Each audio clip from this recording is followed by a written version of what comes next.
Hello everyone, welcome back to Bald and Board Games. Bald here, Board is still away, but we got in Tales of Arabian Nights, the 40th anniversary edition. I just did the unboxing, and now we're going to do the rulebook rundown. It is by Play to Z Games. Not to be confused with Tales of Arthurian Nights, which is by WizKids.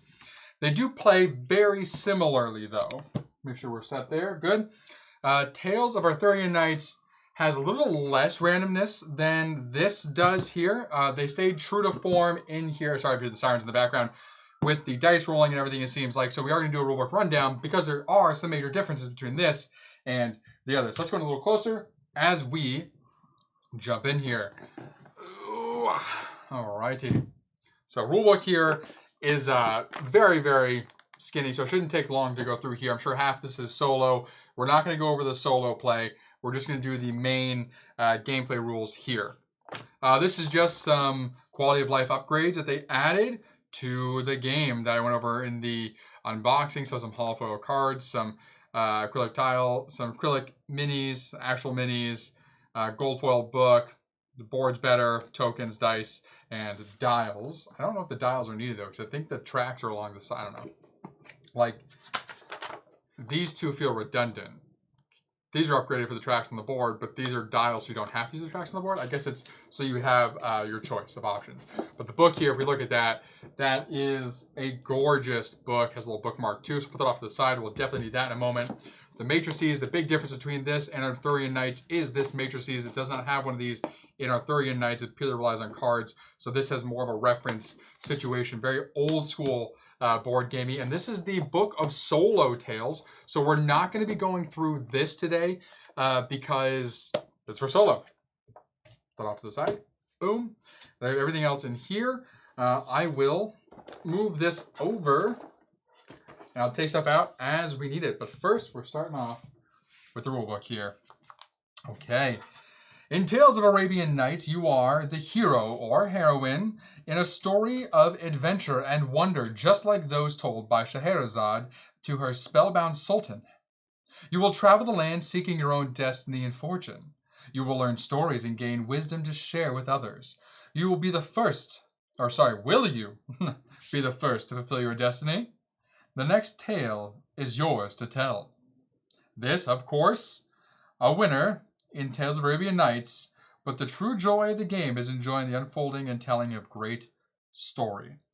The Book of Tales is the heart of the Tales of Arabian Nights. We recommend not reading through it, of course. That is this big guy right here. All right, play overview. Tales of Arabian Nights is both a storytelling game and all the narrative components you'll need to set up the story worthy of Scheherazade to tell or roleplay. During the game, you and other players encounter a diversity of interesting people, exotic creatures, and strange events. Each encounter is set up for you by referring to a reaction matrix. That is this guy here. This is the reaction matrices, which offers you several choices of how to respond to that encounter. Your choice will guide you to a set of story paragraphs in the Book of Tales, which reveal the outcome of your encounter. You can wield the skills and statuses of your character to affect your results, or the story may key off those skills and statuses to take your Arabian Nights adventures in unexpected directions, for good or ill. Winning the game. If you're the first player to garner your chosen goal of destiny and story points and return safely to Baghdad, you win the game. In general, everybody wins when playing the golden rule. Whatever makes for the best story makes for the best game. Whenever you may be unsure about how to continue, you should go with the option that leads to the most entertaining story. So this game is all storytelling. So you're going to be in that book the entire time. Excuse me. And reading each other's stories. It's fun just to see what different directions you end up going, what ways you end up failing, just everything. It can be really hilarious. It's a lot of fun with a big group of people. Both this, of course, Tales of Arthurian Nights, same thing. But this is the OG. All right, so then components list, solo components, all the regular components. So we continue on. We are into the setup. Place the map where all players can reach it. So I'm going to move this out of the way. I'm going to go to the medium view.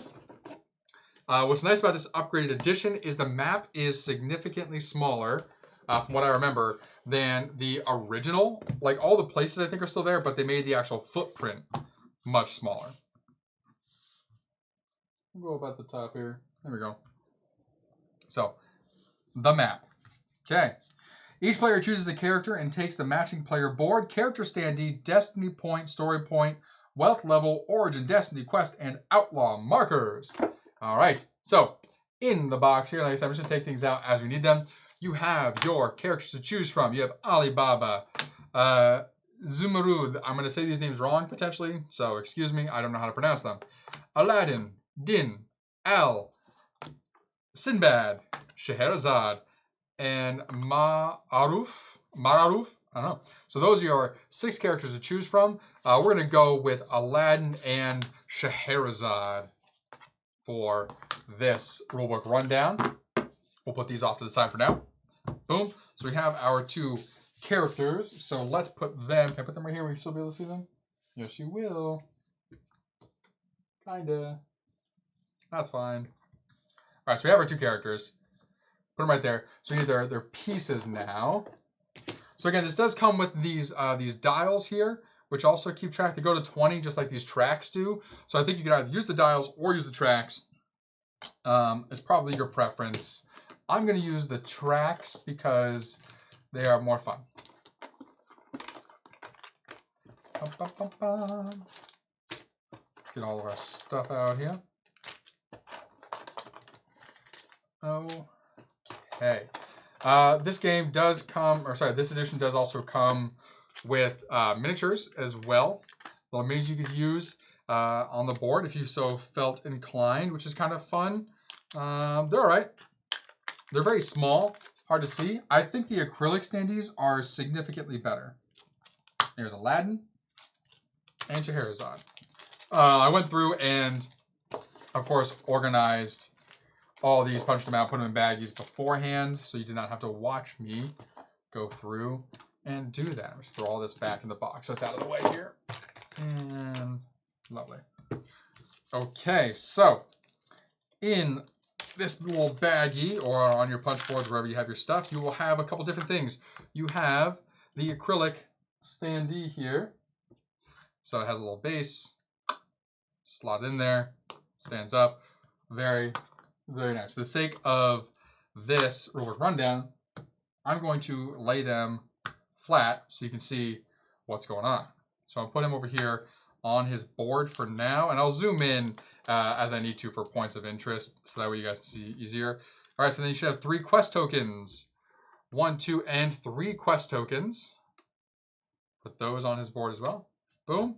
We have an origin, outlaw, and destination token. We will put those on the board for now. His board. And then we have his tracks. So I imagine this will go onto the wealth track here on their board. Do we have that? Yeah. So wealth track here on their board. I think you probably start off at reputable. I don't know, beggar maybe. But you can move up and down this, which will tell you your movement elsewhere. So I'm going to put that right there for now. Okay. And then here we have the story. So we're going to put his little story marker right up here for now. And then down over here, we have destiny. So we'll put the little destiny right there for now. It's middle hand here. Boop, boop. All right, back at it. And that's all of his components. So we'll do the same for Scheherazade.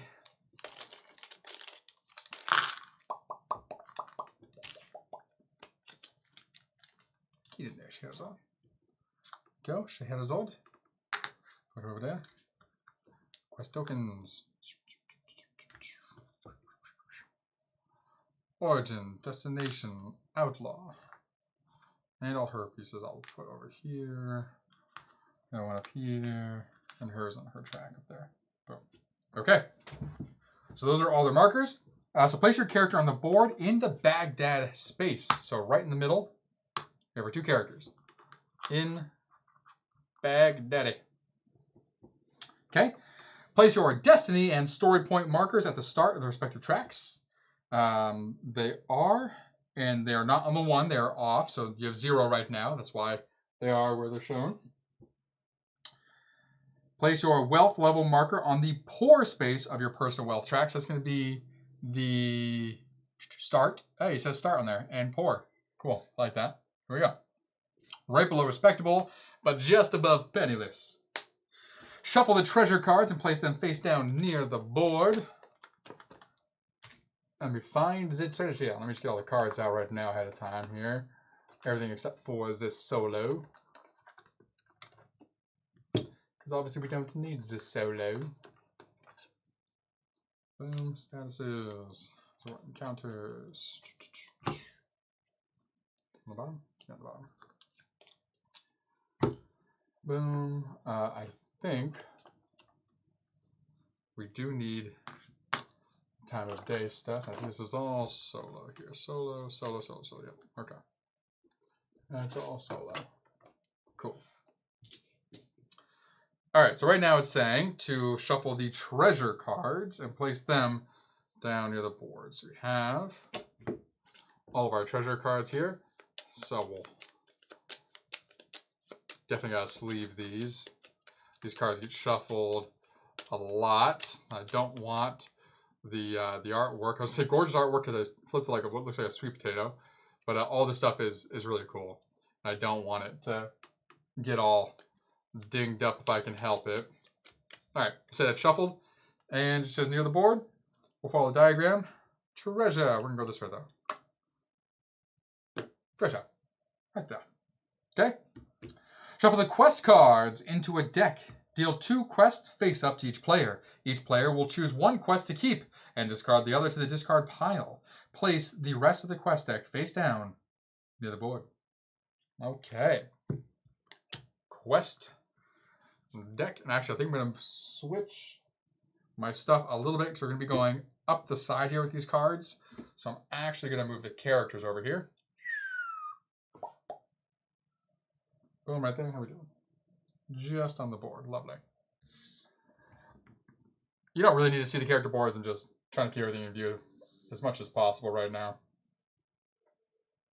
Scheherazade, you're fine. You're getting cut off slightly there at the top. There we go. What is that? Aladdin, give us some space. Thanks, buddy. Good. Need those in a second. Okay, so treasure. There we go. Put you right there. Quest cards. The quest. All right. Shuffle the quest cards. Shuffle. Shuff. Deal 2 to each player. Everyone will choose 1. So 1, 2. These will go over here, next to the board. You look at your quests. Choose one you want. A dream of riches or seek adventure. I think Aladdin, unfortunately, dreams of riches. So we're going to choose dream of riches. I'm going to put that just below the board right now. That's his quest. That probably would go face down, I assume. Face up, don't matter. Probably, I don't know. Doesn't matter. Anyway, and then you have your discard pile. Each player will choose 1 quest to keep, discard the other to a discard pile. So we'll put that right above the quest deck as the discard pile here. Scheherazade, what do you have here? You have carried away and seek knowledge. She seems like somebody who would want to seek knowledge. So let's seek knowledge for her. Okay, done. Quest cards. Gives us a little blurb right down here. It says, the quest cards give additional reasons to travel the world. Some quests require you to visit multiple locations, which you mark with your character's quest markers. To claim a marker requires remaining in the space after you have entered there unless otherwise indicated. So you can't move through it, you have to go to it. So like if my quest marker for Aladdin was in Mecca, I can't go through Mecca and continue on to Zyla. I have to go to Mecca and stop in Mecca to be able to claim the quest marker, it seems like. Note that these quests do not have to be fulfilled linearly, nor even fulfilled at all. Once a quest is completed, remove it from the game and draw 2 new quest cards. Choose 1 to keep, discard the other card. Remove any previous quest markers still on the board and place a new quest marker as indicated on the new quest card. If the quest deck is ever empty, shuffle the discard pile to form a new deck. Cool. So you just keep completing quests over and over again, giving you points. Marvelous. Okay. Next, shuffle the city cards and deal 2 city cards face up to each player. Place the rest of the city deck face down near the board. Okay. City cards. Shuffle. It says just straight up deal 2 face up to each player. And the rest go face down near the board. All right. Scheherazade. Go face down over here. Bam. Aladdin has Adrianople and Bolts. Okay. So we'll just put those right below his stuff as well. She has Alexandria and Bulgars. Right there too. Boop. Boop. Okay. Randomly choose a number of place of power encounter cards equal to the number of players and shuffle them into the deck of encounter cards. Remove the remaining place of power cards from the game. Place the encounter deck near the board. Stack the time markers next to it with the morning on top, followed by noon, evening underneath. So there are specialized, so these are the encounter cards, right? In this version, there are very special place of power cards. So they not only match the locations, the circle or the oval, as well as the artwork, but these are, as you can see, holofoil. So it says to select a number of these, randomly choose a number of place of power cards equal to the number of players and shuffle them into the encounter cards. So we're going to shuffle these all face down. Going to randomly take 2. The rest, I think we'll go back to the box it said, right? Remove the random place power cards from the game. So yep, so we'll put them over here off to the side out of the game. Then we're going to shuffle these encounters all together. Place of powers are mixed up. Encounters are all mixed up. You're going to have places, people you can meet. So many new things to encounter. And this says, goes right over here next to the board as well. And then you have your night, morning, and noon, or day. And they're going to be stacked with morning on top, then daytime, then nighttime below. And that also goes next to the encounter cards. Those are going to dictate specific encounters, how they go. Some of them have those markings on them and say, hey, if you meet this person, or if you're at this place during this time of day, this happens instead of that, which is really cool. Very RPG-y.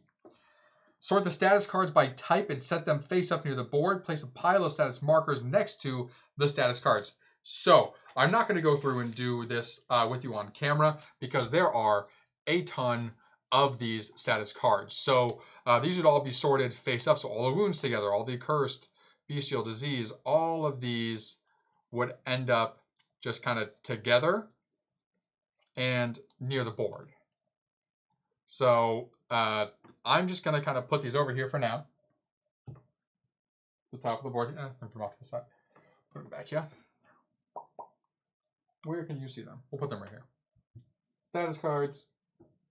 And then there are a bunch of these blue status tokens as well. We have here that says to put out by the board also. So I'm going to keep those in the bag. No reason for me to take them out right now with the rulebook rundown. So status tokens right there. Okay. Give each player a secret goal sheet. Which is what?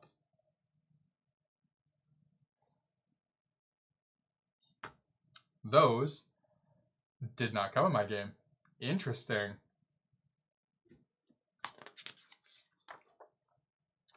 They're supposed to be secret goal sheets. Wow. Okay. I'll have to reach out to them for that. So it says to give each player a secret goal sheet. Record your secret goal by deciding how many destiny points and how many story points you will need to win. The two numbers must add up exactly to the total based on the player count.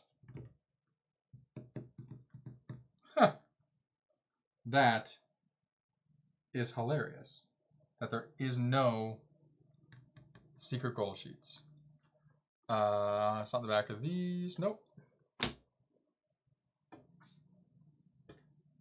And it's not hidden in the book anywhere. I don't believe. Nope. Okay, then. They may have changed that rule. Maybe now you just need to get to a combination of those two to be 20 instead of having the secret goal sheet. I will have to reach out to them to see what that is. Is that why we're using the dials? Are we randomly setting a certain amount ourselves? Huh. The quests don't say it. No idea. I will shoot them a message and we'll see. All right, anyway, continuing on. So in a 2-player game, you can decide on 12 destiny points, 8 story points, 7, blah, blah, 13 story points, and so on, blah, blah, blah. So essentially, in a 2-player game, you're trying to get to 20 points in total. So right now, the way we have it is trying to get to 20 total points between destiny and story points. They probably got rid of the secret goals because it's probably just more fun in general and easier just to remember, hey, play to 20 combined points between these two. All right, number 9. Decide who goes first randomly. Then each player in turn order will choose their starting skills. First, sort the skill markers by type to make skill banks. Each player in turn chooses one skill marker and sets it at talent level, silver side up. Repeat this step 2 more times so that each player has 3 different skills in front of them. Alternatively, each player can take random skills, making sure to end up with 3 different skills by exchanging drawn duplicates. So, in this bag, I have all the skill tokens here. So we'll just do 3 randoms. And did we get all randoms? We sure did. All right, so Aladdin has acting in disguise, appearance, and weapon use. And they start on the gray side. And just put those on his board. Scheherazade, let's get rid of those, is starting with, the irony, storytelling, appearance, and courtly graces. That's great. And that was completely random. You saw me do it. Boom, boom, boom. There we are. Okay. Then all these just be off to the side, I believe. You can gain these throughout the story. Or the game. Game sequence overview. Here we go, everyone. So that is the setup. The game is very easy to set up. So choose your characters, place them in Baghdad, put your markers out, shuffle the cards, give each other 2 cities, give 2 destinies, choose 1 destiny, discard the other 2 tokens, and then finally choose your 3 skills. Okay. Tales of Arabian Nights is played in turns. When all players have taken a turn, a round is completed. Only important for step 7 below. Okay. On your turn, you will complete the following phases in this order. So number 1, pass the book of tales. So that is, this big hefty book of tales. Pass that. Number 1, pass the book of tales to the player on the left. Bang. So clockwise. Who will be the reader for your turn? The reaction matrices booklet is given to the person on your right. That is this little skinny guy. That's going to go to the person on your right. Boom. Counterclockwise. Who will be your matrix reader for your turn? In a 2-player game, the matrix player reads both the book and the tales and reaction matrices. Of course, 2 players, each person has 1 of these. So right now, if Scheherazade was going, Aladdin would have both of these.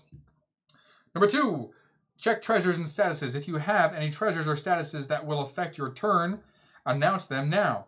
Add or remove any statuses markers as indicated on the card. Number 3, move your character. You may move your character up to the number of spaces that your wealth level allows. You can also remain in place. Okay. So wealth level is this track that you see on the board here. We're starting off as poor, like I pointed out. Tells you how many spaces you can move. So 3 by land, 2 by sea. Resolve your encounter. Unless otherwise instructed, draw the top card from the encounter deck. Boom. And resolve the encounter indicated on the card. If you arrive in a city for which you have a matching city card, you may encounter that instead of drawing from the encounter deck. Then, resolve quests. If you have completed the requirement for your quest, take the award listed on the quest card, remove it from the game, then draw 2 new quests, keep 1, discard the other. Then check for victory. If you are in Baghdad and have met or exceeded the conditions of your secret goal, or just equal 20, then declare that you can win. All the other players will have 1 more turn. Yeah, so I wonder, I think these dials are meant to set the secret goal for yourself, and then you'll place those face down. So instead of having the paper that you're using, you're going to use these dials as your secret goal. So that's what we're going to do. They don't say that directly in the book, probably because this was an upgrade. So if a 2-player game, we need 20, you could do 0 for the story points, and you could do straight up 20 for the destiny. Instead, I'm going to go with, we'll go with 15 story points, and we're going to go with 5 destiny points for Aladdin. So then he would just take that and put it face down by his board. Scheherazade, she's going to go with, right down the middle, 10 story, 10 destiny. Oh, actually, you know what? 11 story and 9 destiny. How about that? And then hers will go face down by her. Okay. So once you meet that, then you would go to Baghdad. If you've met your goal and you're at Baghdad, you win. And again, the 20 is only for a 2-player game. It's fewer and fewer for a larger game. Change time marker. This is only at the end of the round. After everyone has taken a turn, change the time marker to the next time of day, morning to noon, noon to night, night to morning, and so on. That's this guy right here. Okay? So at the end of the round, after everyone's gone, morning becomes day. You're literally just going to keep doing this. Day, then, after the next round, becomes night. Then night goes right back to morning. Just like so. All right, so now we're going to get into more of these specifics of those different phases and how to do them. So for the movement phase, which is the third thing you do on your turn specifically. So first you pass the Book of Tales, then you check for treasures and statuses, then you move your character. So the movement rate is determined by the box with wealth level marker. Wow. The box your wealth level marker occupies on your player board. So right now it's on poor. So 3 by land, 2 by sea.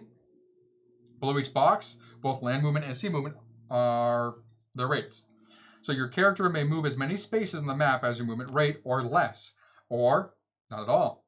A move is a land move if it is between 2 spaces that are connected by a land route, which are the red dotted lines. A sea move is between sea, so all the blue straight lines. You may combine movement, that is to move by land and sea in the same turn. The total distance you move cannot exceed the faster of your 2 movement rates, but you also cannot move more spaces along slower routes than your slower movement limit. So the land is 3, the sea is 2. That means the most complete spaces we can move is 3, never exceeding each spot. So I can find a good example here. 1. Yeah. Okay. So say I'm at 6 here, right? And I want, so I'm right here, and I want to get up to this 2. Does it work? Did it right? Yeah, 1, 2. No, I want to get over to this. We'll just say for whatever reason I want to get to this 2 right here. So I can go 1 by land, 1 by sea, also my second movement, and then for my third movement, also my second by sea to there. So there, I've gone 2 sea movements, my allotted amount, and I've only done 1 land movement. But the most important thing is I've only moved 3 total spaces, which is the maximum because my faster amount. So like if you were princely, where your land movement is 3, but your sea movement is 5, you could technically move 5 total spaces, never exceeding 3 on land and never exceeding 5 on sea. If you're 4 and 4, it just means 4. Okay. It gives an example, of course, on there as well. Seamanship. If you have the seamanship skill, you may always move at least 4 by water, regardless of your wealth level. So one of these, actually that one right on top here in the bag, is seamanship. And it says greater than or equal to 4 sea travel. So you're never going to have to move less than 4. So even if you're poor, where your sea movement says 2, if you have seamanship, you can always move 4. A place of power. So places of power. The map shows 10 places of power. 1, 2, 3, 4, 5, 6, 7, 8, 9, 10. Because those wondrous locations, place of power, each place of power has a one-way arrow leading away from it. See there? Maybe close one. Oh yeah, whole board fits in there. Nice. Let's scoot this down a bit. Awesome. So place of power here has an arrow, arrow, arrow, so arrow leading out of it. Because these wondrous locations are hidden, you may not enter a place of power simply by moving your character with their normal movement during the course of your adventures. You may have an encounter that will reveal one of these mysterious places. Some encounters in the Book of Tales will award you with an opportunity to enter, and that's in quotes, which is going to say that most likely on the card. And it'll be for a specific place of power. If you earn one of these opportunities, place your destiny marker on the place of power mentioned in the Book of Tales. So if we had the Lake of Colors mentioned, I would take my destination marker, or destiny marker, it said. What is it? Did I read that wrong? Destination marker. And I would put it right there, showing that I can go in there now. Cool. If you earn one of the two, but destination marker, while your destination marker is on the place of power, you may move there with normal movement or movement effect, just like a normal space, following the arrow backwards. Meaning you can go from here to there. You have to go to where the arrow points to get into it. If you use this opportunity to enter the place of power, your movement for the turn immediately ends, and the destination marker is removed from the board. Do not draw an encounter card. Instead, go to the paragraph number indicated on the place of power. So for this, it'd be 179 if Aladdin moved in. Okay. If your destination marker is on the place of power and you are told to move to this destination marker elsewhere, including another opportunity to enter a different place of power, you lose the opportunity to visit that place of power. So if this destination marker was here and this got sent anywhere else, if this got sent to Mecca for whatever reason, or another place of power way over here, I can no longer enter that place of power. Could have been one turn away. This encounter could have sent it way over there. Oh well. Some encounters will tell you that you must move directly to a place of power. Move your character to that place of power regardless of the distance and have an encounter there immediately. So if I'm here and it tells me to go directly to the haunted house, I just, boom, right there immediately. As soon as you complete your encounter in the place of power, move your character to the space indicated by the arrow, unless the encounter indicates that you should move somewhere else. You cannot end your turn on the place of power. So once you have your encounter in a place of power, you have to just exit out to that spot. You don't have another encounter. This is essentially just where you ended your turn. Imagine that this place of power is hidden within this location. That's the best way to think of it. The map. The known world of Tales of Arabian Nights is found with 5 continents, each enclosed in a wispy white border. These continents are Arabia, boom, Europa, boom, Africa, India, and Asia. Within each continent are 6 different terrain types. Spaces that represent cities, forests, mountains, deserts, islands, and seas. Coastal spaces are not separate terrain, but any space which has both land and sea routes leading to them. What? Coastal spaces are not separate terrain, but any space which has both land and sea routes leading to them. Okay, cool. What's a coastal space?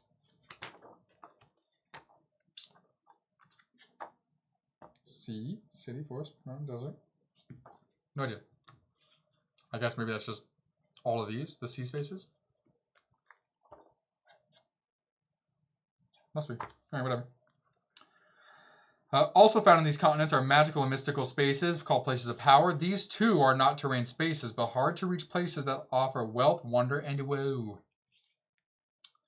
Map scale. Due to the very large scale of the map and the lack of accurate map making in the days of Arabian Nights, you may occasionally encounter sand dunes in a city or trees at sea. This is intentional. The map spaces represent a very large area. Cities are often surrounded by sand dunes and uncharted islands are scattered across the sea.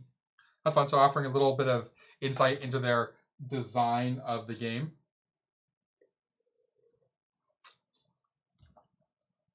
Okay, so now we have the encounter phase. So once you move your character to a spot, you have an encounter. At the end of your movement, you must check to see what your encounter will be, even if you did not actually move your character anywhere. So if you stay put, you have an encounter in that spot still. Unless otherwise instructed, draw the top card from the encounter deck.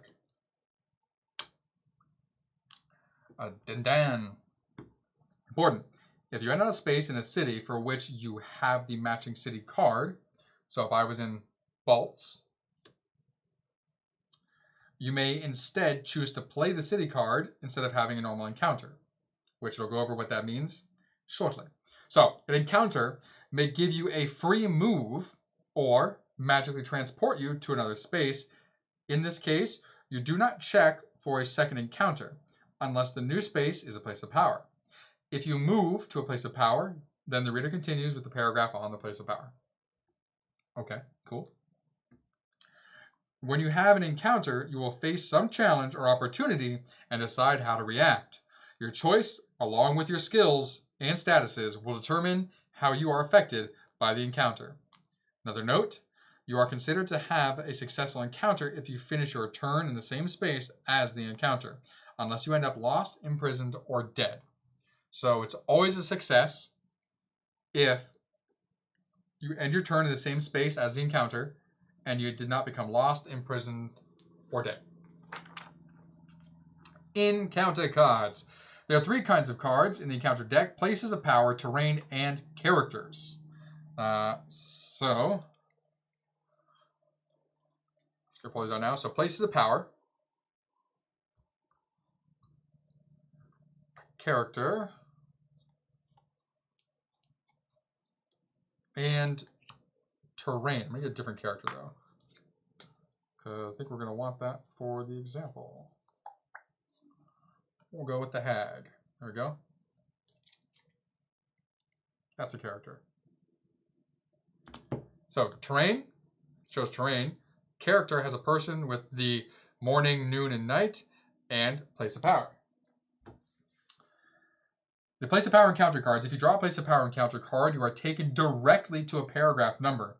If your encounter is completely resolved, remove the card from the game. So here we go to 2710 in the big book.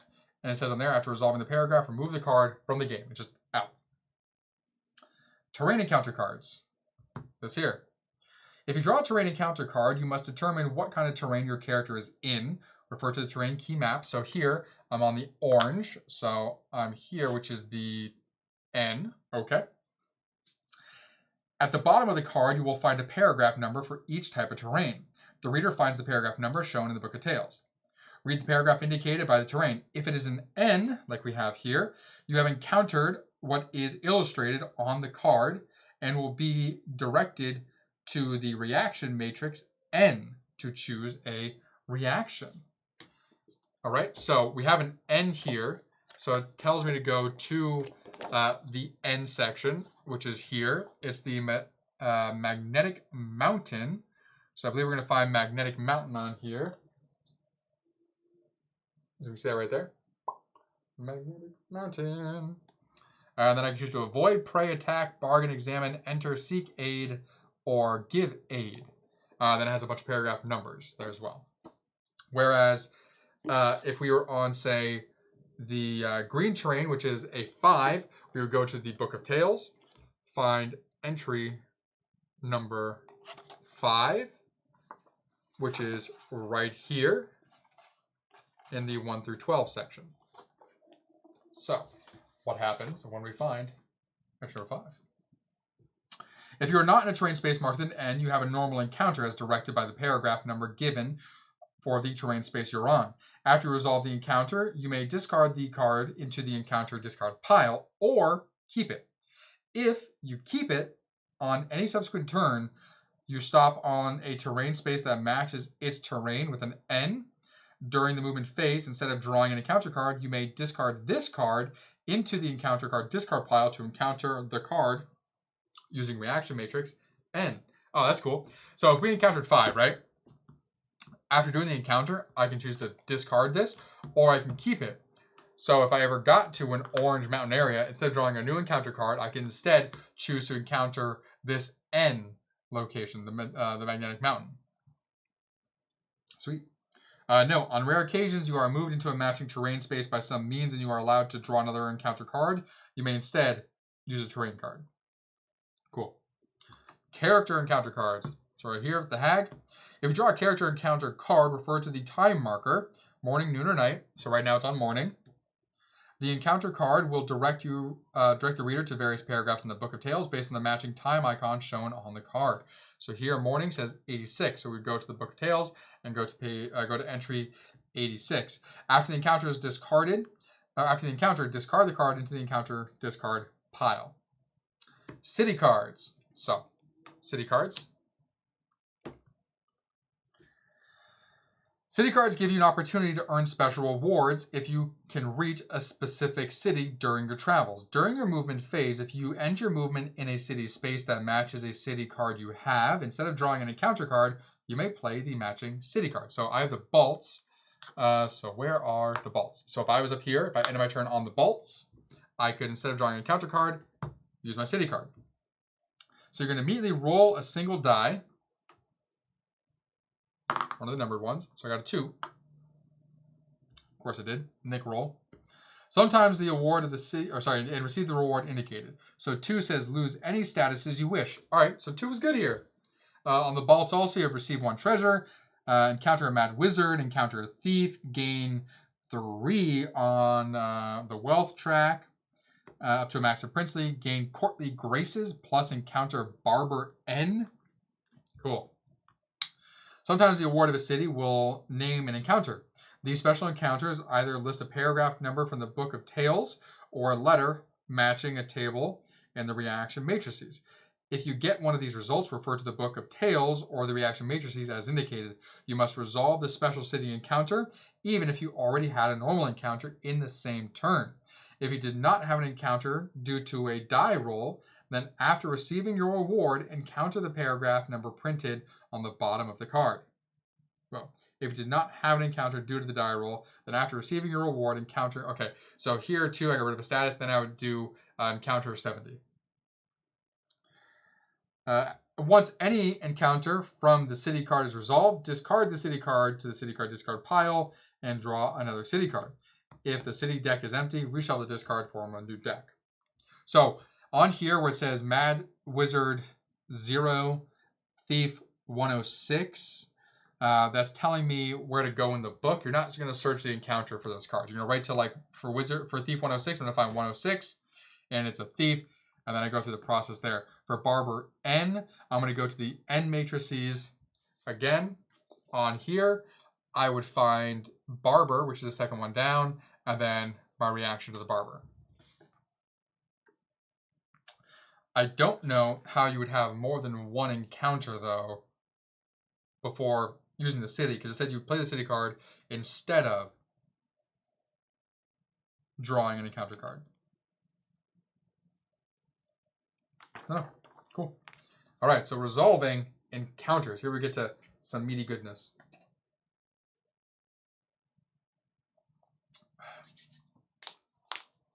All right, there are 4 steps to each normal encounter. 1, discover your encounter. 2, choose your reaction. 3, determine your destiny. 4, resolve your encounter.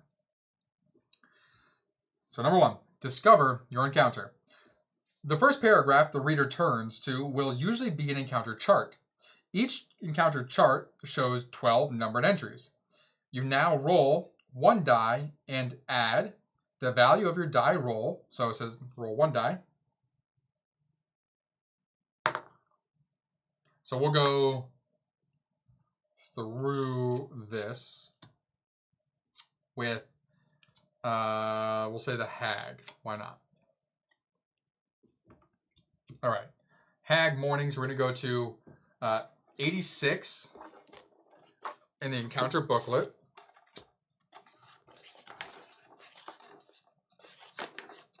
Then again, it's not page number, it's entry number. So 86, matrix C. So it has a bunch of description here. friendly, destitute, impudent, ugly, disguised, crafty, dying, possessed, wicked, dangerous, or powerful. Okay, so now it's saying we roll a die. One die. I got a 2 again. Now you're going to add, so it's the value of your die roll, so 2. The number printed under the terrain space that we're on. So we'll say I was on the 2, so 2. So far I'm at 4. So that's if any. Some of these may not have a number underneath them. Plus 1 to the roll if you have 3 or 4 destiny points, or plus 2 if you have 5 or more. So if this destiny track was exceeding 3 or more, 5 or more, you would add, and it's very nicely labeled right on here, which is great. It says plus 1 encounter, plus 2. Love that it's right there on the board. That is superb. And these additions are printed on the destiny track. Yep, boom. Any total above 12 is resolved as 12. So right now I have 4. So the reader finds the result of your modified roll on the encounter chart and reads the description next to the number. So for a 4 on 86, I have run into an impudent hag. Nice. So see here, 86. And if you go down to 4, it says impudent. Okay. Now you have to choose your reaction. The encounter chart will direct the matrix reader to a reaction matrix. There are 17 matrices, each labeled with a letter from A to Q. Some encounter charts will use a single matrix for the entire chart, in which case the matrix letter is listed by the paragraph number. Other charts will direct you to a different matrices depending on the roll, and the matrix letter will be listed next to the result on the chart. Okay, so here for 86, it's always matrix C, as you can see there. But for this one up here, if it was in the 83 section, there's a letter next to each one. So this was 83. If I ran into a mystic fire hag, whatever it was, which I don't think is possible, then I would go to F. So we go to matrix C, and I am encountering the impudent hag, which is number 4. So matrix, boom, and C. Okay. It may also be directed to the reaction matrix directly by an encounter card. Cool. Once you locate the correct reaction matrix, C, find the adjective shown on the encounter chart in the left-hand column. All right, so impudent, we need to find. So impudent right here, okay? A number of reactions are listed at the top of the matrix. You must choose one of these options as your reaction to the encounter.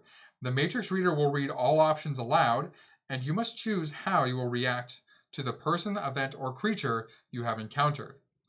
It does say as well, just so you know, so the person with the matrix does not have to read them aloud. The player boards have them all on here for A all the way through Q. The reactions you have. So for C, the options are beat. I could beat the impudent hag. I can enrich the impudent hag. I can rob the hag. I can avoid the hag, question the hag, attack the hag, follow the hag, or hire the hag. Each option has a paragraph number for each line of the matrix. This paragraph number matches one of the paragraphs in the Book of Tales. All right, so now you have to determine your destiny. So each reaction option on the reaction matrix has 3 possible result paragraphs. Once you have chosen your reaction, the matrix reader notes the number and you roll the destiny die. If you roll a minus, subtract 1 from the paragraph number. A blank, use the paragraph number on the matrix. A plus, add 1 to the paragraph number. Okay, so for my impudent hag, all right, we're here, impudent C. I'm going to choose to question the impudent hag, which here shows 209. Okay, so now I'm going to roll the destiny die. I got a minus, so I'm going to subtract 1 from the 209, making it 208. Now you read the result paragraph. This is your opportunity to read dramatically, do voices, and otherwise be theatrical in storytelling. Or, after the results are known, to engage in role-playing, the story or improv. Have fun with the reading, the delivery, and the dramatic reenactment. Some result paragraphs will have lists of skills after them. We'll explain that a little later on. For now, look at the end of the paragraph. A cryptic code will appear in brackets. It will look something like this, and it shows the destiny. I can show you, obviously. So we are right here. Okay. So you have little symbols there. You can't really see. There you are. So it shows what is that? Destiny 2, storytelling 1, wealth +1. It says max poor. It says storytelling respected in bold, and then treasure. Cool. This lists the rewards received for the encounter. They are to be resolved left to right, and the slash indicate a separation of information, not a choice. So it's in here, the slash is not an or statement. It means you're getting this, then that. The number printed next to the swirly sun-looking symbol is for destiny. That's how many destiny points you're going to gain or loss if it's a negative number, but never to go below 0. The number next to the scroll is story points gained, again, or lost if it's negative, but never to go below 0. The number printed next to the diamond refers to your wealth level, gain or loss, again, plus or minus, and the maximum or minimal level this award can give. So when it says max poor, that means that, come on the board here, it's saying it's giving me +1, but the max it can go is poor. So if I'm already at poor, it doesn't go anywhere. But if I was down here, it means I can go up 1. Or if I was here, I could go up to my max of poor. Okay. Skills are written in all caps. In this example, the character gains the storytelling skill. So you would go to your bag and gain storytelling. Statuses are written in bold. So if you were to gain a status, like this one said respected, you would go into the statuses here and grab, that was lucky, respected. Treasures are written in all caps and italicized. So in that example, you would just draw a random treasure card for the one they gave there. Sometimes the result paragraphs will list additional rewards. Simply do what the award tells you to do. For instance, an award might read 2 destiny, 1 story, and then it says afterwards, have another player place you within 4 spaces of the jeweled fortress. So then you would do so. In this case, and it went over that. Cool. Another example of an award would be weapon use, and it shows 1 use / disease. It shows 1 turn. So 1 use means skills gained in an award with this 1 use restriction are returned to the skill bank when they are used once. If you already had the skill, it will be a master level for 1 use, then flip back to its talent side. 1 turn. Statuses gained in the award with a 1 turn restriction are returned at the end of your next turn, no matter what other to lose requirements status has. Use a status marker or some other marker as a reminder.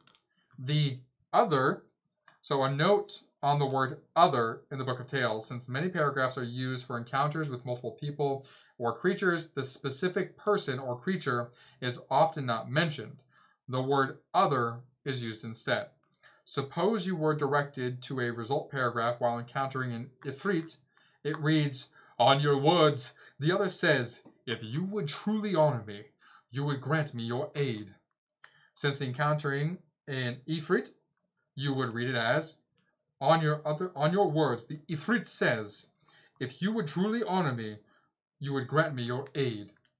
So what that's just saying is when you're reading that paragraph, replace the word other with what it is. So for me here, whatever it is, if it says other, I would replace it with hag. Okay, so let's figure that out. So 208 is where I ended up. I got my water real quick. I'm doing a lot of talking. There we go.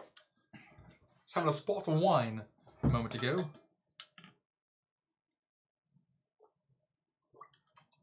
Okay. There we go. Alright, so we went through the rolls. We did the matrices. I got a minus from 209, which is going to go down to 208. So we go in here and we find 208. This isn't really a spoiler. The chances you get 208 as well are very rare. Okay. So for the impudent hag, I tried to question the impudent hag, and this is what happened. No sooner have you opened your mouth, but words begin to pour from the other in an unstoppable torrent. But words begin to pour from the hag in an unstoppable torrent. Oh, yes. Well, let me tell you this tale I heard from the fisherman. Oh, that maybe it was a slave. Anyway, the hag speaks incessantly for hours, without pause, for food or rest. And then it says, no skill. Down here, although the tale of two would be interesting, this verbal assault drives you mad. So I gained 1 story point. I gained enduring hardship as a skill. And then insane in bold for 1 turn. So my stats, I go insane for 1 turn. That is hilarious. Oh, so this, if I had no skill, I would get all that. So to go over the skills here in a moment. If I had enduring hardship, acting in disguise, then I would get other bonuses here, which says you sit with the semblance of rapt attention throughout the interminable blathering.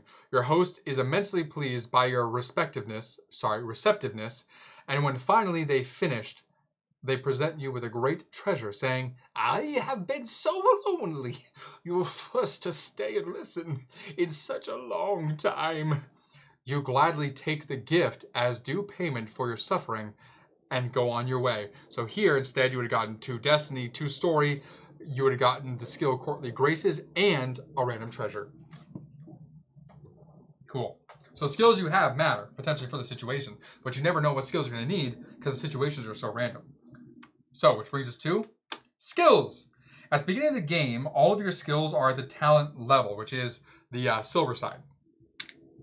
On the other side of this is the master level, which is the gold side. So place the markers on the table, the talent side, silver side face up. During the game, your skills can increase to the master level. If they do, flip them over to the gold side. Yep. When a new skill is gained in an award, take that skill marker from the skill bank and place it in front of you on the talent level. So always starts on the silver side unless stated otherwise. If you already have the skill, flip your skill marker to its master side. So if I did an encounter and it told me to gain acting in disguise, I would simply flip my already talent acting in disguise to the master level. Skill markers are not limited. If you gain a skill and all of those markers are with other players, keep note that you have that skill. Most result paragraphs are divided into several skill sections. One of them is labeled no skill, and the others are labeled with a skill, and sometimes a status or treasure. When you are the reader, you begin by reading only the first part of the paragraph, before the list of skills, etc. Then, read off the list of skills, etc. But don't read the text after the skills yet. The other player must choose which skills, if any, they are going to use before they know the result of their choice will be. So, in that situation, I would say, hey, do you have acting in disguise or enduring hardship? And they say, yes, I do. And then I'd say, would you like to use either of those skills? And then they would say, no. And they would get screwed because they made a bad choice. If you don't have any of the skills, you must choose the no skill section. The reader reads the section aloud, gain the awards, penalties listed there. If you have one or more of the skills listed, you may choose the other one, and or choose to use no skill at all. The reader reads the appropriate section for the awards or penalties it gives. It says, note, using the skill statuses, etc. asked for, not always yield a positive result. Consider what you are doing, to whom or what, and realize your skill or status just may not be as useful as you think. So, if you are trying to aid somebody and it asks if you have, I'm going to make up a random skill, beat the crap out of somebody, you probably don't want to use that skill because it's probably saying that you got annoyed and did so. Yeah. Mandatory. Sometimes a heading will be noted as mandatory in bold. In this case, you must use that section if you have the mandatory skill, treasure, or status listed for that section, even if other choices are available. So if it says mandatory, beat the crap out of them. Got no choice. Gotta beat the crap out of them if you have the skill. All mandatory. Sometimes a heading will be noted as all mandatory. In that case, you must use that section if you have any of the skills, treasures, or statuses listed for the section, even if the other choices are available. This says how to resolve an encounter. Going back to the previous encounter with the Ifrit, on your words, the Ifrit says, yada yada, goes over stuff, reader starts, reader no skill. So then just give an example on how to go over the encounter, which we just did with the hag. So then master skills. If you have skills at the master level, you control your own fate to a greater degree. Do not immediately roll a destiny die to determine your result paragraph. Instead, the matrix reader informs the reader of the paragraph number found in the matrix, and the reader then checks all 3 possible paragraphs first to see whether one or more of your master's skills are listed. If they are not listed, resolve the encounter the normal way. So roll the die, choose your yada yada blah blah blah. So the random section, the random way. If you have a master skill that is listed in one of the possible paragraphs, you may choose to go directly to that paragraph without rolling the destiny die. So you look at all 3 possible paragraphs. So for this, you would look at 208, 209, and 210 to see if any of them reference whatever master skill you may have. The reader does not inform you if one of those skills is mandatory, since most mandatory paragraphs are harmful to you. Knowing if a selection is mandatory would encourage you to avoid it. So if one says mandatory, you simply say, hey, yes, your skill is needed in this section. Would you like to go there? Then you say yes or no. Losing skills. You wouldn't tell them if it's mandatory. So losing skills. Certain paragraphs will instruct you to lose a particular skill. If you have that skill at the talent level, put it back in the skill bag. If you have the skill at master level, turn it back to the talent side. Skills must also be lost, or may also be lost, due to the effect of statuses, such as losses. Such losses are temporary. Place all affected skill markers underneath the appropriate status card. When you lose a status, you regain the skills.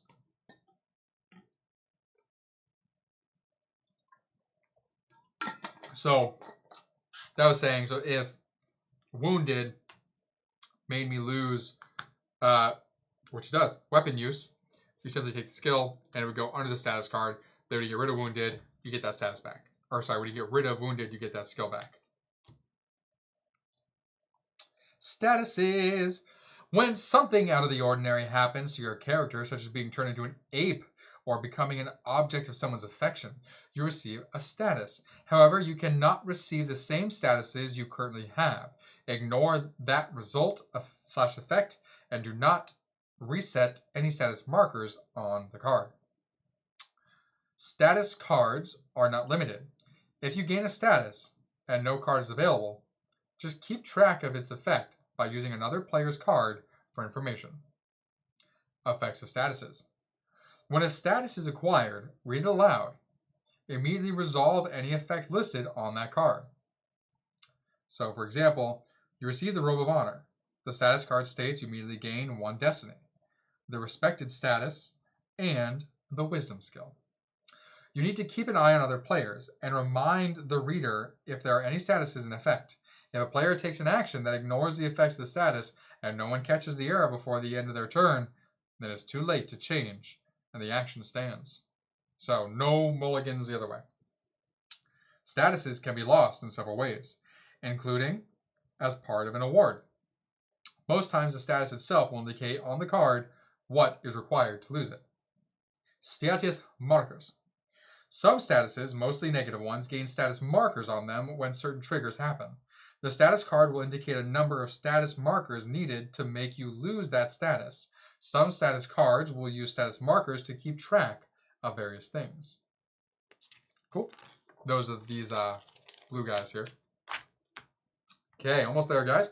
We have wealth, treasures, negative, death, game end, and then it has variance and example turn, and Reflections on the 40-Year-Old Design. So that's it. So there is no solo in this book explanation because it probably plays exactly the same. I think at the beginning of the solo book, it goes over the slight changes.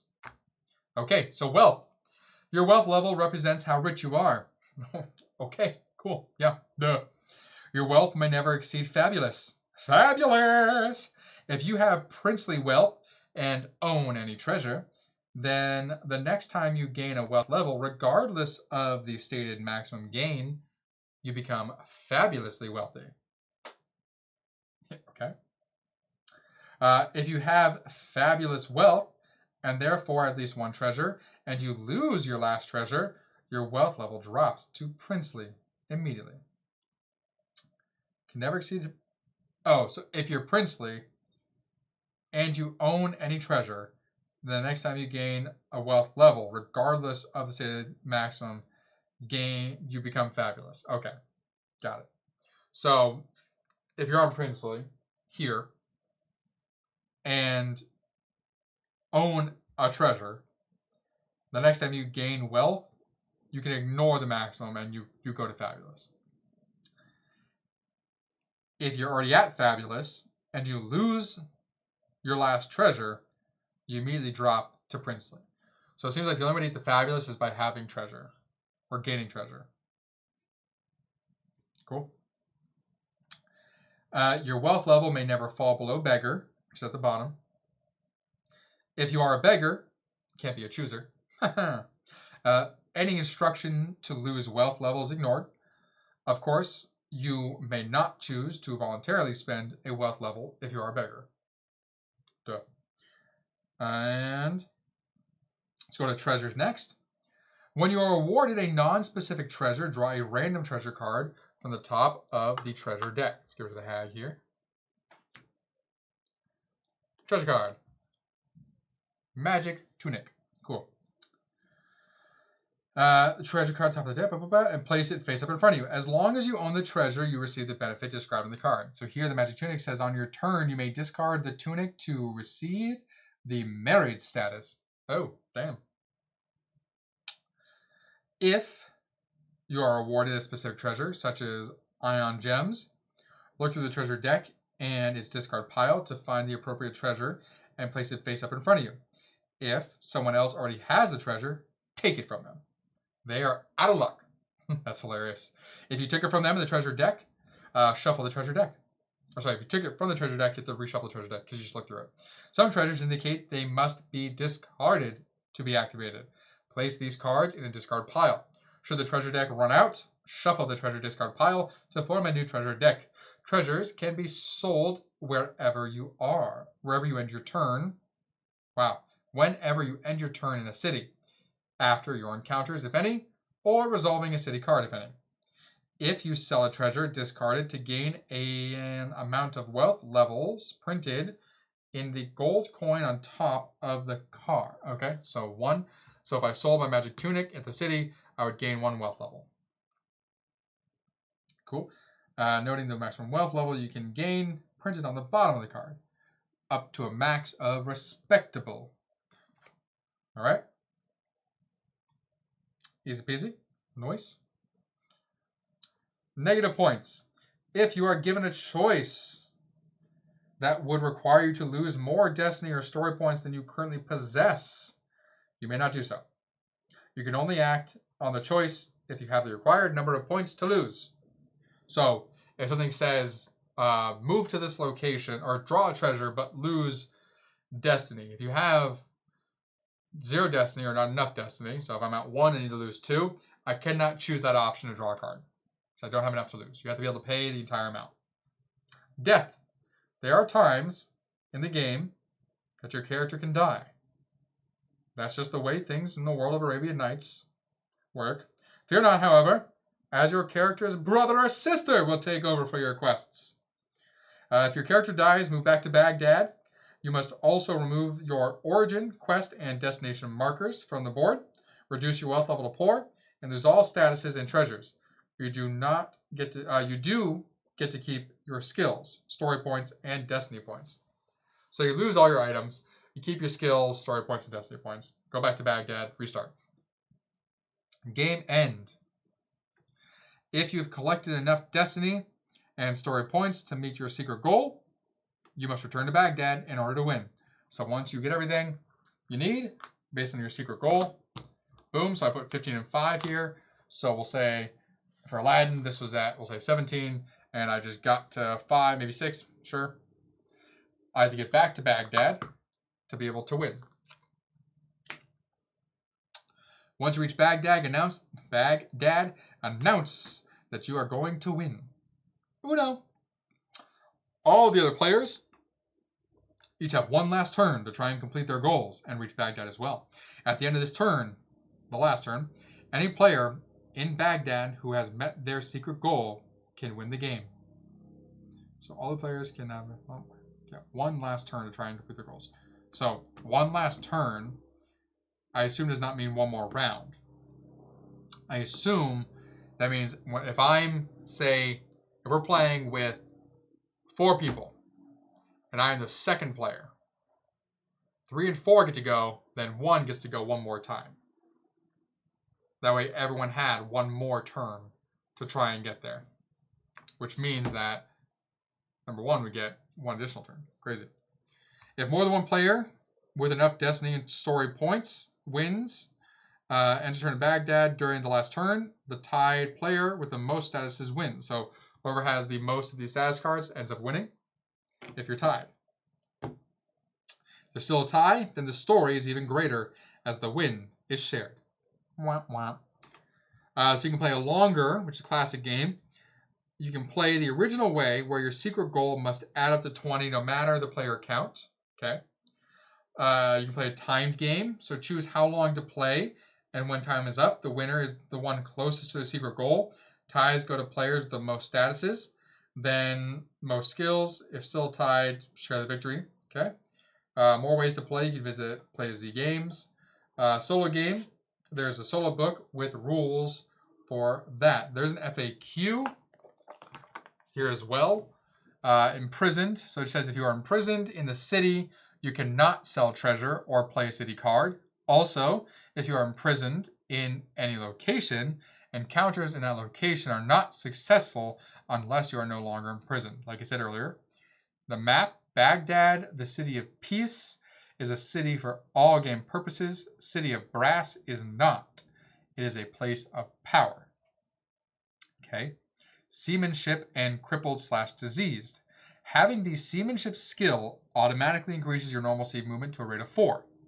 Any status or other effect that reduces your movement rate, for instance, diseased or crippled, still reduces it. So, the example, you have a wealth of poor, the seamanship skill, and the crippled status. The base movement of poor is 3 by land, 2 by sea. Seamanship would change that 3 by land, 4 by sea. Or 3 by land, would change the 2 by sea to 4 by sea.